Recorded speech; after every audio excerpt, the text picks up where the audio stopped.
Bismillahirrahmanirrahim. Assalamualaikum warahmatullahi wabarakatuh.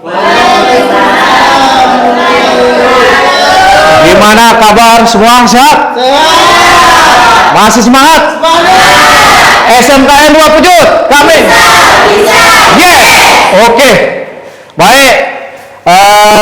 Untuk kegiatan pembelajaran kita pada pagi hari ini anak-anak ya tentunya melanjutkan dari pertemuan kita yang minggu kemarin ya, kita membahas tentang materi kerajaan-kerajaan Hindu-Buddha di Indonesia. Jadi kemarin ada dua yang sudah presentasi kelompoknya ya, Kerajaan Kutai sama Kerajaan Tarumanegara. Jadi yang sekarang ini tentunya akan lanjut dia ke kelompok Kerajaan Holin, Kalingga sama Kerajaan Sriwijaya. Bagus ya, tapi sebelumnya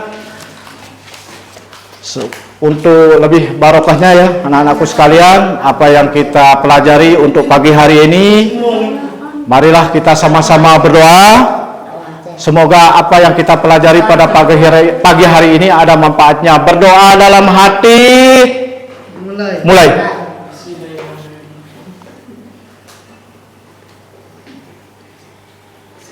Selesai. Terima kasih. Baik. Hadir semua ya? Oke. Baik anak-anakku sekalian, cek dulu ya semuanya hadir.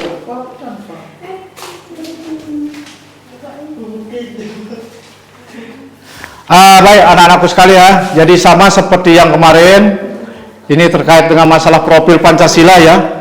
Jadi karena model pembelajaran yang kita pakai untuk kita mempelajari tentang materi kerajaan-kerajaan pada masa Hindu-Buddha ini adalah model PBL ya.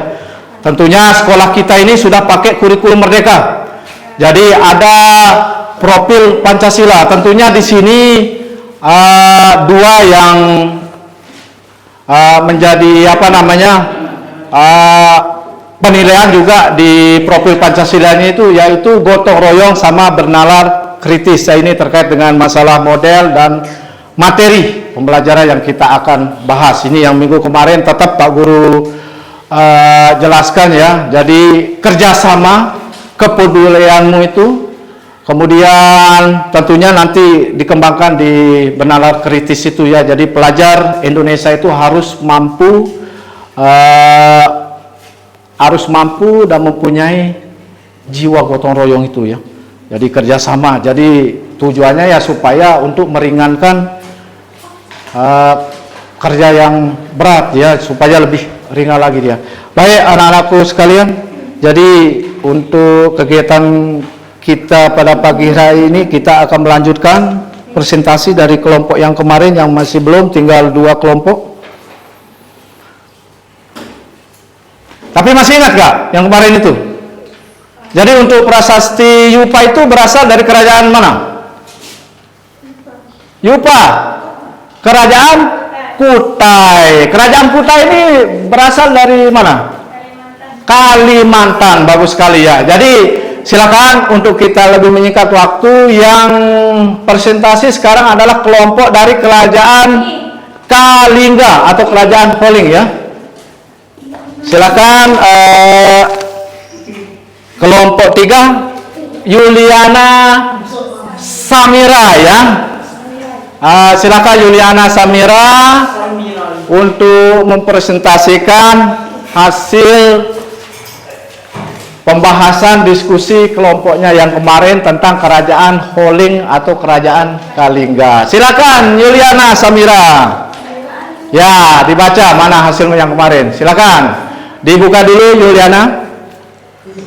Assalamualaikum warahmatullahi wabarakatuh. Waalaikumsalam warahmatullahi wabarakatuh.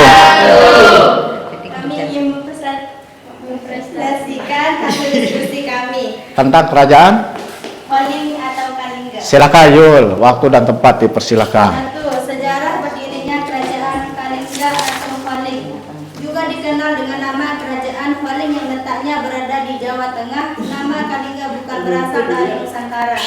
Kalingga berasal dari sebuah kerajaan di India bagian selatan, meskipun di Nusantara letaknya berada di sebelah utara. Dari Gunung Muria, tepatnya di Kabupaten Jepara. Kerajaan ini didirikan abad ke-6. Kerajaan ini didirikan oleh pelarian dari India setelah kerajaan di negaranya dihancurkan dan masyarakatnya menganut agama Hindu dan Buddha. Sementara nama Hualing berasal dari bahasa Tiongkok, hal ini juga berpengaruh pada bahasa yang dipakai sehari-hari. Bahasa Tiongkok yang dipakai oleh masyarakat di tempat tersebut. 2. Sumber sejarah. Berita Tiongkok dinasti Tang. Sumber lainnya adalah prasasti Tukmas yang berada di lereng Gunung Merbabu. Letak geografi atau lokasi kerajaan. Nomor 3. Diperkirakan berada di sebelah utara Gunung Muria yang berada di Kabupaten Jepara, Provinsi Jawa Tengah. 4. Raja-raja yang memerintah. A. Prabu Wusumutri, Prabu Wasunggeni, Prabu Wasudewa, Prabu Kristasingha, Prabu Wasukawi, Prabu Kartikesingha, Ratu Sima. 5. Kehidupan ekonomi kerajaan Kalingga. Ratu Sima menjadikan rakyatnya adil dan hidup teratur, aman, serta tentram sehingga tidak ada gangguan, yang berarti dalam kehidupan sosial dan ekonomi. Dalam memajukan kehidupan ekonomi, masyarakat Kalingga memiliki mata pencaharian utama dan dengan bertani. Karena itulah wilayah Kalingga memiliki tanah yang sangat subur. 6. Kehidupan sosial budaya. Masyarakat kerajaan agama didominasi beragam Buddha, agama yang berkembang sangat pesat karena memang berdirinya kerajaan ini berasal dari seorang dari India. 6. Peninggalan kerajaan. Prasasti Tukmas, Prasasti Sojomertu ditemukan di Kabupaten Batang, Jawa Tengah. Menariknya, prasasti ini ditemukan dengan berisi tulisan aksara Kawi dan Melayu kuno. Candi Angin ditemukan di Kabupaten Jepara, letaknya sangat tinggi namun tidak roboh jika tertiup angin, karena itu dinamakan dengan Candi Angin. Candi Bubrah menjadi salah satu candi Buddha yang terdapat di dalam kompleks Candi Pembana berada di Jawa Tengah. Meskipun saat ini yang tersisa hanyalah runtuhan dengan tertinggi mencapai 2 meter. Ketika ditemukan adanya arca Buddha meski wujudnya tak utuh lagi. Situs Puncak Sangalikur. Situs ini terletak di puncak Gunung Muria yang disebut Rahtawu. Di area situs ini terdapat 4 arca batu yang masing-masing bernama Arca Batara Guru, Narada Togo, dan Wisnu. Kisah tegasan Ratu Sima. Ratu Sima menegakkan hukum seadil-adilnya tak hanya kepada masyarakat tetapi juga anggota keluarganya sendiri. Sudah yuk. Untuk hasil pembahasan kelompoknya, hasil diskusi dan tolong diperhatikan. Kelompok kami tentang kerajaan Kalingga adalah Kalingga atau Hualing adalah kerajaan yang bercorak Buddha yang diperkirakan berada di sebelah utara dari Gunung Muria, tempatnya di Kabupaten Jepara, Provinsi Jawa Tengah. Kerajaan ini didirikan pada abad ke-6.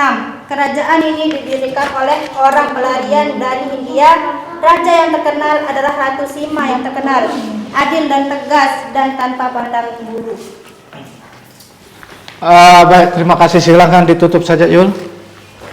Assalamualaikum warahmatullahi wabarakatuh. Terima kasih ya. Terima kasih untuk kelompok 3 ya, untuk kerajaan Kalingga sudah mempresentasikan hasilnya. Baik, mungkin ada masukan, tanggapan atau pertanyaan terkait dari hasil diskusi atau pembahasan dari kelompok Kalingga yang kemarin, kelompok 3. Silakan langsung angkat tangan saja. Sapi, silakan Sapi. Ya, jadi sharing saja ya. Silakan Sapi. Mengapa Ratu Sima dikatakan sebagai ratu yang tegas dan adil tanpa pandang bulu? Tidak pandang bulu ya. Jadi pertanyaannya, kenapa Ratu Sima dianggap ratu yang tegas dan tidak pandang bulu? Silakan kelompok 3. Karena Ratu Sima memberikan hukuman mati pada putranya atas kesalahan menyentuh barang yang bukan miliknya. Gimana Sapi? Paham. Jadi ya, jawaban dari kelompok Yuliana, kelompok 3 Kerajaan Kalingga ini mengatakan bahwa saking tegasnya yang namanya Ratu Sima itu anak-anak ya, jadi dia tidak pandang bulu. Kalau seandainya anaknya sendiri, anak kandungnya bermasalah, dia itu hanya menyentuh barang yang bukan miliknya, dibunuh sama ibunya. Nah itulah, jadi itu membuktikan bahwa ternyata di Indonesia ini pernah loh ada pemimpin yang seperti itu. Iya, itu dia. Nggak ada lagi? Nggak ada ya? Baik, kalau nggak ada lagi, jadi ada yang menarik sedikit anak-anak sebelum kita lanjut ke Kerajaan Sriwijaya ya. Jadi yang namanya Kerajaan Kalingga ya, itu tepatnya di mana Yul? Kerajaan Kalingga. Di letak geografisnya itu di mana? Yang sekarang masuk ke daerah mana dia? Provinsi mana? Jawa. Jawa mana? Jawa Barat. Jawa Barat. Tepatnya di mana? Ya. Tepatnya di mana? Jawa Baratnya di mana? Berasal India. Yang enggak, maksud saya letak kerajaan itu Jawa Baratnya itu di mana?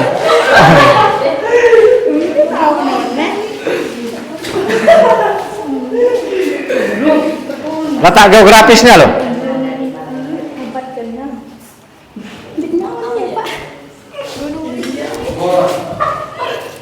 Ini kan lokasi kerajaan. Di mana Yul letak geografis kerajaan itu?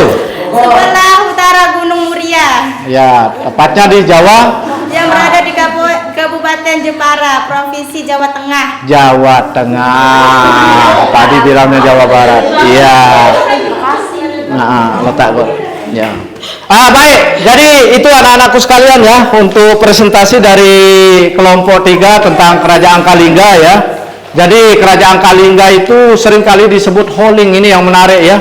Jadi Holing itu tadi sudah dipaparkan pada kita semua dari Yuliana bahwa memang mempengaruhi sekali kultur di sana itu. Jadi dipengaruhi oleh budaya Tiongkok. Makanya di sana untuk bahasa saja itu masih kental dia dengan bahasa Tiongkok. Jadi Kerajaan Kalingga itu seringkali juga disebut dengan Kerajaan Holing. Baik, terima kasih untuk kelompok 3 ya.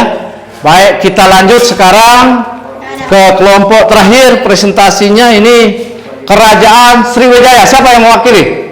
Anggun ya, silakan Anggun, dibaca saja, berdiri Anggun. Dibuka Anggun untuk diskusinya, waktu dan tempat dipersilakan. Assalamualaikum warahmatullahi wabarakatuh. Waalaikumsalam warahmatullahi wabarakatuh. Ya. Saya akan mempresentasikan hasil kelompok kami. Sejarah berdirinya Kerajaan Sriwijaya. Kerajaan Sriwijaya merupakan sebuah kerajaan besar yang terletak di Sumatera Selatan. Menurut para ahli, pusat Kerajaan Sriwijaya ada di Palembang dan diperkirakan telah berdiri pada abad ke-7 Masehi. Awalnya Sriwijaya hanya kerajaan kecil. Sriwijaya berkembang menjadi kerajaan besar setelah dipimpin oleh Dapunta Hayam dan Dala Putra Dewa. Bala Putra Dewa. Sumber sejarah Kerajaan Sriwijaya didasarkan atas sumber sejarah dalam negeri dan luar negeri. Sumber sejarah dalam negeri berdasarkan keterangan dari 6 prestasi yang ditemukan di Indonesia. Untuk sumber luar negeri didasarkan atas isi prestasi Nalanda dan prestasi Tijore yang ditemukan di India, dan satu prasasti Yap. ditemukan di Sri Lanka yang menyebutkan bahwa ditemukan di Nusantara pernah berdiri di sebuah kerajaan besar yaitu Sriwijaya. Letak geografis atau lokasi kerajaan diperkirakan berada di Palembang, masih dianggap sebagai pusat Sriwijaya meskipun sampai saat ini banyak perdebatan tentang lokasi kerajaan Sriwijaya dan mengatakan tentang Jambi, Kedah, Cahya, Thailand Selatan dan bahkan Jawa tempat dinyatakan sebagai pusat Sriwijaya. Karena penemuan dari masing-masing peneliti, beberapa ahli sampai sampai pada kesimpulan bahwa Sriwijaya yang dianggap bercorak maritim memiliki kebiasaan untuk berpindah-pindah pusat kekuasaan. Raja-raja yang memerintah Dapunta Hayang adalah raja yang pertama memerintah di kerajaan Sriwijaya. Raja yang membawa Sriwijaya ke puncak kejayaan Bala Putra Dewa. Kehidupan ekonomi ya. Sriwijaya. Mengingat kerajaan Sriwijaya merupakan kerajaan maritim dengan letak yang sangat strategis. Banyak pedagang-pedagang asing yang datang untuk melakukan aktivitas di kerajaan Sriwijaya. Di Indonesia, perdagangan Sriwijaya menjadi pengendali jalur perdagangan antara India dan Tiongkok, yakni dengan penguasa atas Selat Malaka dan Selat Sunda. Kehidupan sosial budaya. Masyarakat sejarah Sriwijaya mempunyai kemampuan untuk monopoli perdagangan di Asia dan perdagangan di perairan Asia Tenggara dan wilayah kekuasaannya. Kepercayaan masyarakat Sriwijaya yakni agama Buddha yang diperkenalkan di Sriwijaya pada tahun 425 Masehi. Satu Tasing melaporkan bahwa Sriwijaya menjadi rumah bagi sejarah Buddha sehingga menjadi pusat pembelajaran agama Buddha di Asia Tenggara. Peninggalan dari kerajaan Sriwijaya banyak berpura prasasti ya, prasasti yang dibuat oleh raja-raja dari kerajaan Sriwijaya. Prasasti disebut sebagai besar menggunakan huruf Palawa bahasa Melayu kuno. Hasil dari diskusi pembahasan kelompok kami tentang kerajaan Sriwijaya adalah kerajaan Sriwijaya merupakan sebuah kerajaan maritim bercocok Buddha yang pernah berdiri di Indonesia. Sriwijaya terletak di Sumatera Selatan. Menurut para ahli, pusat kerajaan Sriwijaya ada di Palembang, diperkirakan telah berdiri pada abad ke-7 Masehi. Kerajaan Sriwijaya merupakan kerajaan maritim dengan letak yang sangat strategis. Banyak pedagang-pedagang asing yang datang untuk melakukan aktivitas di kerajaan Sriwijaya di dunia. Perdagangan Sriwijaya menjadi pengadil jalur perdagangan antara India dan Tiongkok, yakni dengan penguasa atas Selatan Malaka dan Selatan Sunda. Baik, terima kasih. Ditutup saja, Bun. Assalamualaikum warahmatullahi wabarakatuh. Waalaikumsalam. Silakan tepuk tangan dulu untuk kelompok Sriwijaya ya. Baik anak-anakku sekalian, jadi tadi kelompok 4 ya, kelompok kerajaan Sriwijaya sudah mempresentasikan hasil pembahasan diskusi kelompoknya yang kemarin ya, tentang kerajaan Sriwijaya. Menarik sekali kerajaan Sriwijaya ini. Tadi Anggun menyebutkan pada kita kerajaan maritim. Nah, tapi sebelumnya mungkin ada masukan, tanggapan atau pertanyaan terkait dari kerajaan Sriwijaya ini pada kelompok 4. Silahkan angkat tangan saja. Pera Periska, silakan Pera. Apa saja faktor penyebab kerajaan Sriwijaya tumbuh dan berkembang sangat pesat? Baik, terima kasih, pertanyaan yang bagus sekali. Silakan kelompok 4, Anggun menjawab. Oh, siapa? Manda, silakan Manda.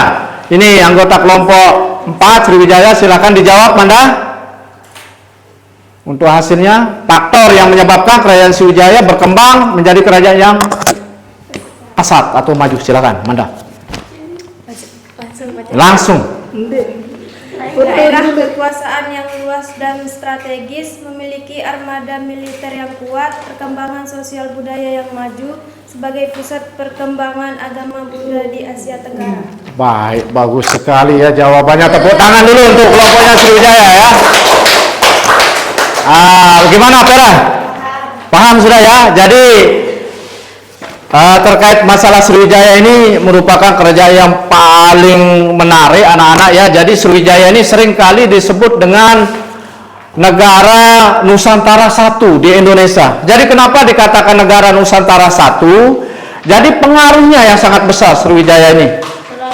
Jadi pengaruh yang bisa Pak Guru kasih contoh di sini kayak bahasa Indonesia. itu adalah sumbangan dari kerajaan Sriwijaya. Jadi karena Sriwijaya ini adalah kerajaan maritim, ingat yang namanya maritim itu berkaitan dengan masalah perairan, kelautan. Jadi pusat kekuasaannya itu memang di laut. Makanya tadi Anggun menyebutkan pada kita bahwa Selat Malaka itu di bawah kekuasaan Sriwijaya. Pengaruhnya yang paling besar itu adalah menyumbangkan pada negara Republik Indonesia ini adalah bahasa persatuan, bahasa Melayu kuno yang lama-lama terwujud menjadi bahasa Indonesia. Makanya sekarang kita tidak susah lagi, walaupun nanti Salwan itu dari NTT misalnya, kemudian mungkin Lukman dari Jawa, Pak Guru dari Lombok, tanpa bahasa Indonesia kita tidak akan bisa berkomunikasi. Itu dia ya, intinya seperti itu. Baik anak-anakku sekalian, karena kelompok Sriwijaya sudah mempresentasikan hasilnya yang terakhir ya.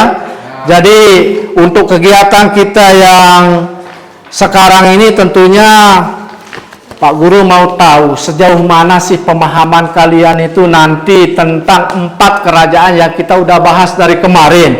Yang pertama kerajaan apa saja sebut?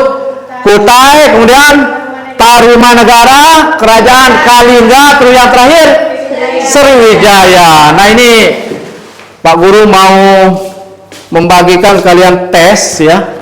Jadi silahkan untuk semua HP yang sudah digunakan untuk kemarin diskusi, untuk browsing tentang materinya itu diamankan dulu. Jadi tidak ada yang di meja selain pulpen. Ya, jadi HP silahkan diamankan ya. Buku semua yang berkaitan tentang ini diamankan semua. Anggun ditaruh di. Jadi ini ada 4 soal IC urea. Jadi ini post testnya. Jadi nanti Pak Guru mau lihat sejauh mana sih pemahaman kalian itu tentang 4 kerajaan yang bercorak Hindu dan Buddha ini. Silakan dikeluarkan pulpennya.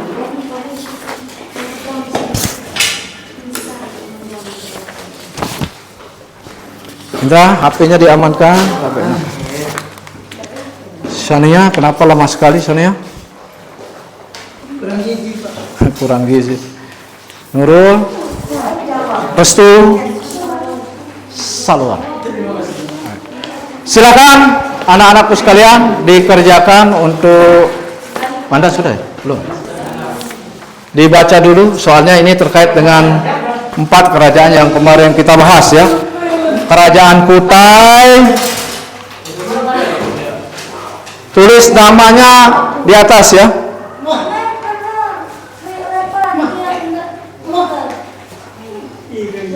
Harus dijawab, Pak. Iya.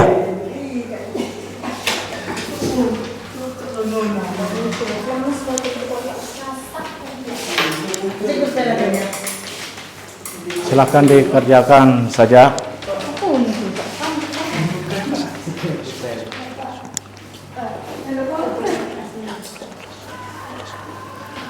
Tulis, yang penting ditulis. Ya.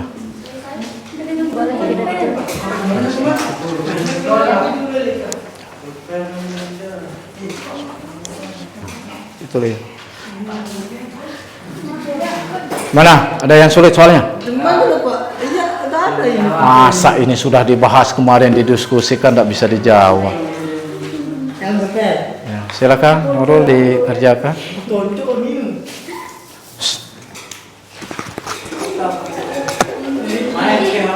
Ya.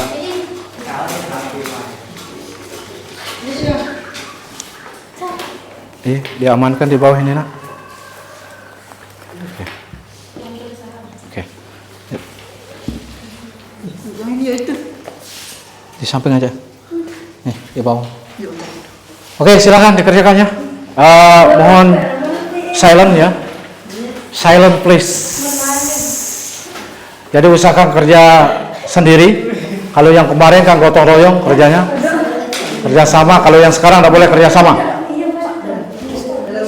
Ya. Sapi, silakan dikerjakan saja. Shania.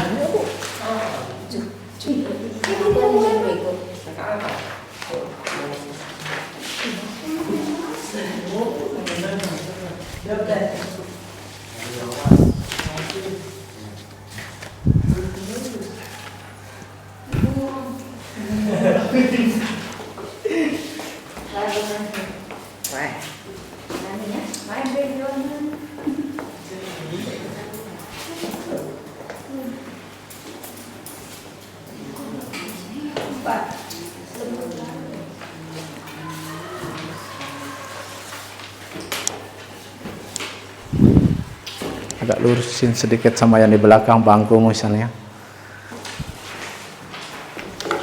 Nah, baru rapi kelihatan. Silakan dikerjakan ya.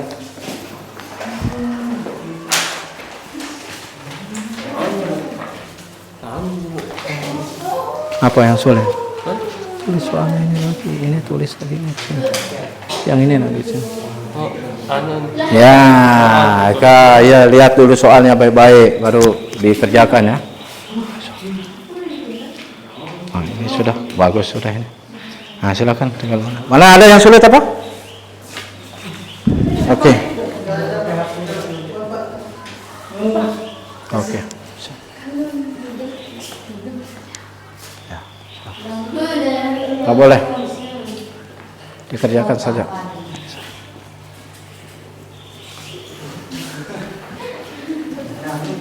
Usahakan kalau mengerjakan soal itu ya harus jujur anak-anak ya. Nggak boleh kerjasama. Jadi kalau kerjasama itu nanti didiskusi kelompoknya. Gimana Anggun? Ada yang sulit Anggun? Hah? Ya. Tahan dulu ya. Dibaca dulu soalnya baik-baik.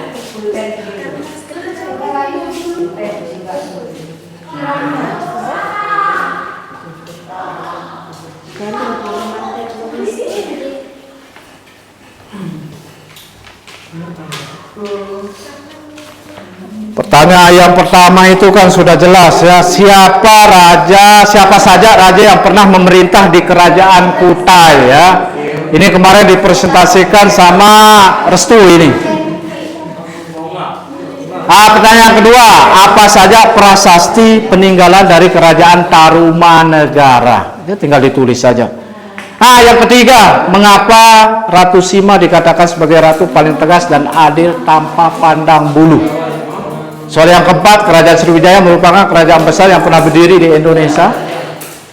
Tentunya apa saja sih faktor penyebab kerajaan itu bisa berkembang menjadi kerajaan yang besar?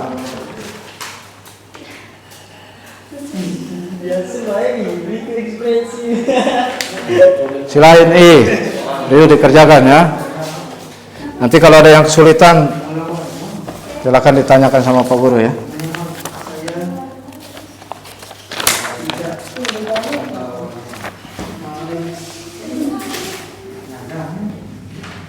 Masih ada 4 window.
Gimana? Udah jadi semua ya?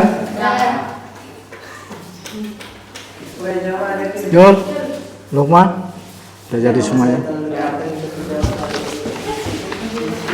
Ada apa ribut-ribut tadi bilang kundungga?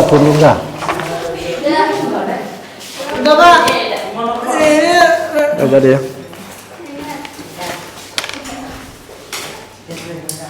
Terus lagi.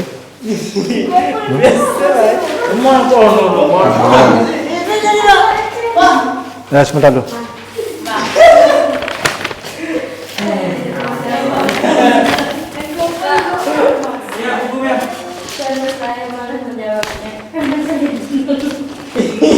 Ya, sudah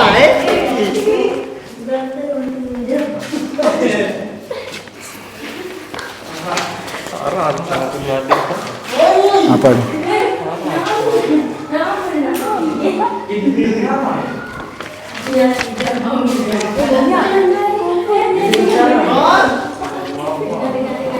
Indra, tulis namanya dulu. Tulis namanya.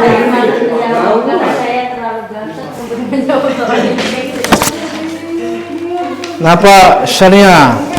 Oke. Indra, tulis nama Salwa.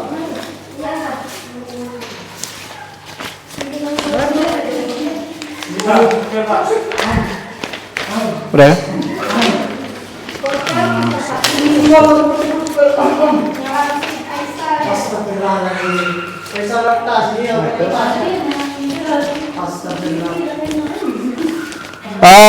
Baik, terima kasih ya.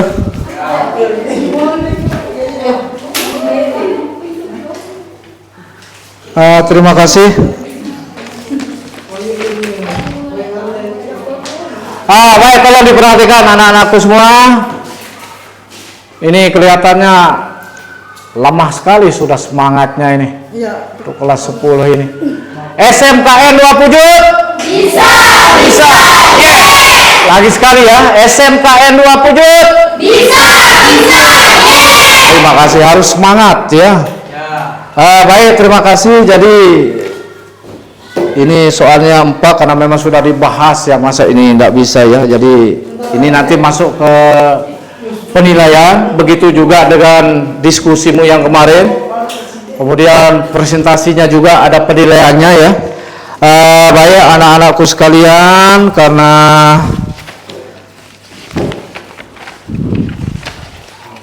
dulu.